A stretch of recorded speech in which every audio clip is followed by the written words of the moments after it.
सब लोग यहाँ आए और चुनाव के रिजल्ट के बाद शायद हम लोग पहली बार सब लोग मिल रहे हैं। 14 तारीख को रिजल्ट आया और रिजल्ट के बाद फिर सरकार गठन की प्रक्रिया उन्होंने पूरी की।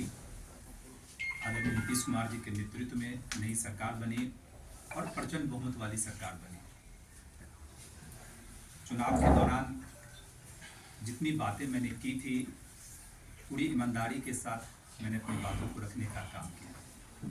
मेरे मन में कभी यह नहीं था कि मैं सिर्फ चुनाव जीतने के लिए या लोगों का वोट लेने के लिए मैं सिर्फ वादा करूं। इसीलिए जितने भी वादा मैं लगातार चुनाव प्रचार के दौरान किया पूरी ईमानदारी, पूरी निष्ठा और साफ मन से मैंने किया था। चाहे वो चीनी मिल का मुद्दा हो या तमाम तरह के विकास, कैसे मधुबनी सुंदर, स्वच्छ, सुसज्जित और विकसित मधुबनी बने। 14 तारीख के रिजल्ट के तुरंत बाद पटना भी मैं गया और आप लोगों ने सोशल मीडिया के माध्यम से देखा होगा कि सरकार बनने से पहले कई राउंड की मीटिंग आदरणीय नीतीश कुमार जी के साथ मेरी हुई, सम्राट चौधरी जी के साथ मीटिंग हुई, तमाम जो एनडीए के घटक दल के शीर्ष नेतृत्व हैं उन सबके साथ भी हम लोगों की मीटिंग हुई। और उस मीटिंग में लगातार जब हम शीर्ष नेतृत्व से मिल रहे थे तो मेरा यही था कि किस तरह चीनी मिल की शुरुआत जैसे पुनः हो, चाहे लोहट चीनी मिल हो, रैयाम चीनी मिल हो या बिहार में जो अन्य चीनी मिलें जो बंद पड़ी हुई है उसका कैसे फिर से पुनरुद्धार हो, कैसे फिर से स्टार्ट किया जाए। और लगातार हम सरकार से, प्रशासन से, कैबिनेट सेक्रेटरी से हम इस चीज़ की डिमांड करते रहे कि कैबिनेट की पहली मीटिंग जब हो सरकार के गठन के बाद उसमें कुछ ऐसे निर्णय हो कि जनता को लगे कि यह सरकार बहुत ही गंभीर है रोजगार सृजन पे और इंडस्ट्रियलाइजेशन पे, उद्योग व्यवस्था लगाने को लेकर। और यही कारण था कि चुनाव जीतने के उपरांत लगभग मैं 11-12 दिन क्षेत्र में नहीं आया। लोगों की बहुत आशाएं थी, कई लोग फ़ोन भी कर रहे थे कि हर जगह के विधायक जा रहे हैं और आप नहीं आ रहे हैं। उसके पीछे मेरी मंशा बहुत स्पष्ट था। मुझे इस बात का पूर्ण विश्वास था कि कैबिनेट की जो पहली मीटिंग होगी उस मीटिंग से बहुत सारे ऐसे निर्णय होंगे जो मैंने वादा मधुबनी की जनता को किया था। और आप लोगों ने कल देखा कि जब कैबिनेट की मीटिंग हुई और कैबिनेट की मीटिंग के बाद जो ब्रीफिंग हुआ उसमें किस तरह की बातें की गई। 9 जो चीनी मिलें बंद पड़ी हुई थी उसको पुनः शुरुआत करने का भी निर्णय लिया गया और 25 नई चीनी मिलें बिहार में लगाने की बात हुई। आर्टिफिशियल इंटेलिजेंस को लेकर, आईटी हब को लेकर तमाम तरह की बातें सरकार के द्वारा की गई। और मेरी भी पहली प्राथमिकता चुनाव का जब रिजल्ट आया, बहुत सारे साथी, मीडिया के साथी से मेरी मुलाकात हुई, सबने मुझसे यही कहा कि आपकी प्राथमिकता क्या होगी। और मैंने कहा कि मेरी पहली प्राथमिकता रोजगार सृजन और कैसे नई उद्योग व्यवस्था लगे उसी पे मेरा पूरा फोकस होगा। क्योंकि युवाओं का जो पलायन जिस रूप में यहाँ से हो रहा है, श्रमिक भाई मजबूरी बस बिहार से बाहर जाने के लिए मजबूर हैं, उसको कैसे रोका जाए, तो इस पे मेरा पूरा फोकस होगा। तो मैं आप लोगों के माध्यम से बिहार के लोकप्रिय मुख्यमंत्री श्री नीतीश कुमार जी को, लोकप्रिय उप मुख्यमंत्री श्री सम्राट चौधरी जी को और तमाम एनडीए के वरिष्ठ नेताओं को बहुत बहुत धन्यवाद देना चाहता हूँ। सारे मंत्रिपरिषद के सदस्य को धन्यवाद देना चाहता हूँ कि उन्होंने हम लोगों की बातों को सुना और चीनी मिल, लोहट चीनी मिल हो, चाहे रैयाम चीनी मिल हो, चाहे तमाम जो अन्य चीनी मिलें जो बंद पड़ी हुई है बिहार में, उसको पुनः जीवित करने का निर्णय लिया।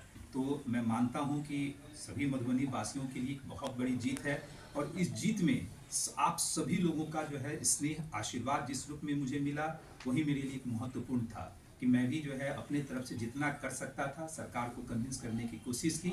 और मैं हमेशा से कहता आया हूँ कि अगर जनप्रतिनिधि की नीति, नियति और ईमानदारी हो तो सरकार के पास पैसे की कमी नहीं है। न केंद्र सरकार के पास पैसे की कमी है, न बिहार सरकार के पास पैसे की कमी है। अगर कमी है तो जनप्रतिनिधि में कमी होता है कि जनप्रतिनिधि अपनी बातों को सही रूप में नहीं रख पाते हैं।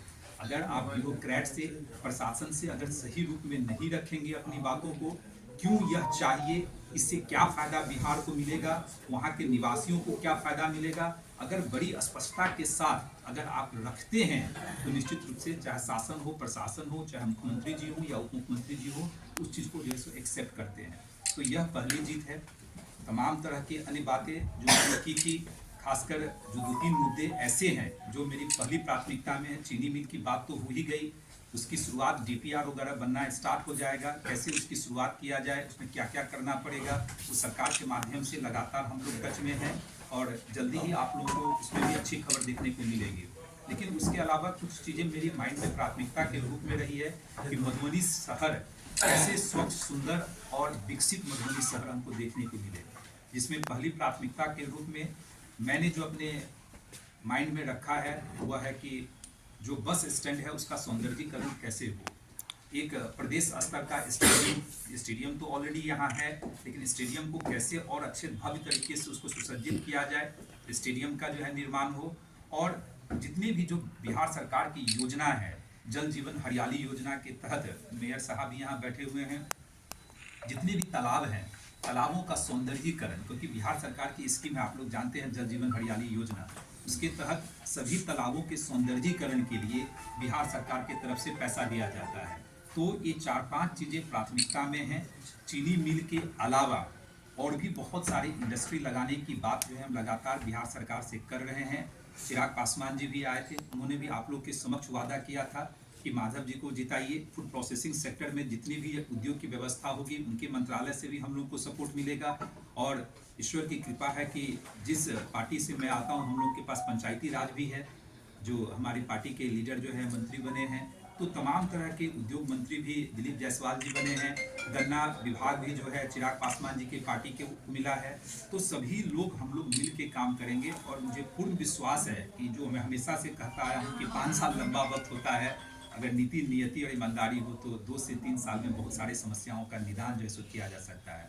और मैं अपने आप को सौभाग्यशाली भी मानता हूँ, क्योंकि यहाँ के सांसद भी बीजेपी के हैं, मेयर भी हम लोगों के साथ हैं, बीजेपी से ही हैं, और अब विधायक हैं। तो तीनों ट्रिपल इंजन हम लोग मिल के आपस में प्रॉपर कोऑर्डिनेशन के माध्यम से हम लोग सारी समस्याओं का निदान करेंगे।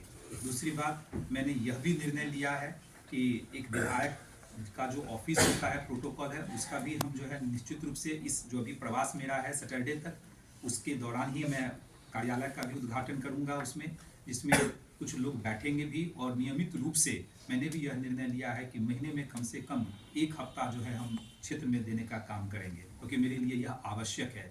जब तक जनता के दर्द को नहीं सुनेंगे, जनता से मिलेंगे नहीं, उनके कष्टों को नहीं समझेंगे, तो पटना में, दिल्ली में रहकर हो सकता है कि उतनी सारी समस्याओं का समाधान न कर पाऊँ। इसीलिए मैंने यह निर्णय लिया। और आप लोग देखिएगा कि नवंबर का महीना चल रहा है, दिसंबर में भी आप लोग काउंट कीजिएगा कि हम 7 से 10 दिन देते हैं कि नहीं देते हैं, जनवरी में देते हैं कि नहीं देते हैं। तो इस रूप में हम लोग सब मिलकर मिलकर काम करने का काम करेंगे। और मुझे पूरा विश्वास है, बहुत सारे लोगों के पेट में तो दर्द होगा ही। अब चीनी मिल जो है लगाने की बात हो गई है, तो बहुत सारे लोगों का नेगेटिव कमेंट आता है। अब कुछ लोगों का नियति ही खराब है, तो उसको हम क्या कर सकते हैं, पेट का दर्द तो डॉक्टर ही इलाज कर सकते हैं। हम लोग तो जनसेवक है, जनता का सेवा करने के लिए आए। अब पेट में दर्द हो रहा है, अगर उनका इलाज डॉक्टर नहीं कर पा रहा है तो हम लोग के पास भेज दीजिए, हम लोग उनका भी इलाज करेंगे। हमने तो पहले भी कहा है कि जिन लोगों ने वोट नहीं भी दिया है, मेरा दायित्व है कि उनके लिए भी काम करूं। मेरे लिए तो सब बराबर है, क्योंकि जनप्रतिनिधि तो सबके लिए होता है, वोट मिले ना मिले, लेकिन जनप्रतिनिधि तो सबके लिए होता है और सबके लिए काम भी करना चाहिए। एक अच्छे जनप्रतिनिधि का यही लक्षण भी होता है। तो कोई बात नहीं, लोकतंत्र है, पेट में दर्द कुछ लोगों को हो सकता है, होने दीजिए, थोड़ा और दर्द हो, कोई दिक्कत नहीं है, आगे का इलाज करवाएंगे, दिल्ली पटना जहाँ जरूरत पड़ेगा। लेकिन हम लोगों को आपस में बंटना नहीं है, विकास कार्य इसी तरह चलता रहे। मीडिया के साथियों से भी मैं आग्रह करना होगा कि बार बार हम लोग की मुलाकात भी होती रहनी चाहिए, और भी जो समस्याएं हैं उस समस्याओं का निदान कैसे हो, कि आप लोग भी प्रबुद्ध लोग हैं, सब लोग बैठ के हम लोग इसको जो है आगे बढ़ाने का जो है काम करें। इसीलिए चूँकि आज पहली बार जीतने के बाद आया, तो मेरी व्यक्तिगत इच्छा थी कि आप लोगों से जैसे मुलाकात हो, आप लोगों से मिलूँ। और अभी लगातार अभी 4-5 दिन हूँ, तो और भी बहुत सारे बातें होंगी। और आशीर्वाद यात्रा पे निकला हूँ, आभार यात्रा पे निकला हूँ। अभी सुबह से 3 कार्यक्रम किया हूँ, फिर आप लोगों से मिलना था, और पूरे रात तक का कार्यक्रम लगा हुआ है, आज का, कल का, परसों का। और उसी में शादी लगन सब है, तो सब इन सारी जगहों पे भी हम सब लोगों को जाना है।